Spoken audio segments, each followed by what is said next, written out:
আমরা ব্যবসা একটা সেবার কাজ, পরিশ্রমের কাজ এবং সেবার নিয়তে কাজ করে এখান থেকে যদি আল্লাহ কিছু ভাগ্যে আসে তাহলে সেটা হচ্ছে হালাল। একজন হাজী সাহেব একজনও যদি এসে বলে যে আমার সাথে এরা কি কাজটা না করলো, থাকার কথা ছিল এই রুমে, আমাকে দিছে ওই রুমে, 10 মিনিট মারার চাইতেও ওটা বেশি কষ্ট। আল্লাহ সুবহানাহু ওয়া তাআলা কোরআনে বলছেন, বিসমিল্লাহির রহমানির রহিম, ওয়াহাল্লাল্লাহুল বাই'a ওয়া হারামার রিবা। আল্লাহ ব্যবসাকে হালাল করেছেন আর সুদকে হারাম করেছেন। আল্লাহ রাসূল সাল্লাল্লাহু আলাইহি ওয়াসাল্লাম বলছেন, ভিক্ষাবৃত্তি করিয়া নিপাত শিক্ষা দিলেন নবীজি আমার, হাতে তুলে নাও কুঠার এবার, কাঠ কাটলে অভাব বুঝবে তো। বৈরাগ্যবাদ ইসলামে পছন্দ করেন, আল্লাহ রাসূল পছন্দ করেন। কাজ করতে হবে, এর মধ্য দিয়ে জীবিকা অর্জন করতে, এবং সততা এবং নিষ্ঠার সাথে যারা ব্যবসা করবে তারা আল্লাহ রাসূলের সঙ্গী হয়। আর দুনিয়াও মাজরাতুল আখিরাত, দুনিয়াটা হচ্ছে আখিরাতের জন্য শস্য ক্ষেত্র। এই দুনিয়ায় যদি আমরা বসে আরাম আয়েশে বিনা ব্যবসায় যদি পুঁজি অর্জন করতে চাই, বিনা ব্যবসায় যদি পকেট ভরতে চাই, এটা হচ্ছে হারাম।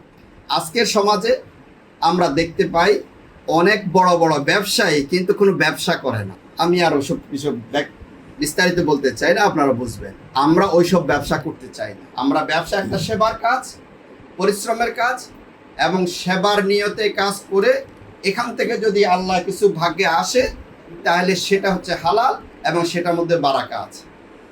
এবং এই ব্যবসার সাথে যেই বিষয়ে ওনারা ব্যবসা করছেন এটা হালাল ব্যবসা, হালালের মধ্যে আরো বড় হালাল, কারণ তারা রবের পথে আল্লাহর ঘর তাওয়াফের জন্য যেই মানুষদেরকে রাস্তা তৈরি করে দিবে। আমি এই সমাজে অনেক কথা আমরা শুনতে পাই যে এই কাজে নানান ধরনের ভোগান্তি হয় মানুষদের। পদ্মা সেতু, মেট্রো রেল এবং এলিভেটেড এক্সপ্রেসওয়ে নির্মাণের গর্বিত অংশীদার বসুন্ধরা সিমেন্ট। যারা হজে যান তারা আল্লাহর মেহমান। আল্লাহর মেহমানদেরকে যে কেউ যদি কষ্ট দিয়ে মনে করে যে আমি অনেক বেশি টাকা ইনকাম করতে পারবো, আমার মনে হয় সে আসলে তাৎক্ষণিক মনে হইলেও যে 2 লাখ 3 লাখ 1.5 লাখ টাকা আমি বেশি পকেটে নিলাম, এটা মনে হয়, এটা আমার ব্যক্তিগত উপলব্ধি, এই জায়গায় আমার মনে হয় সে কামিয়াব হবে না।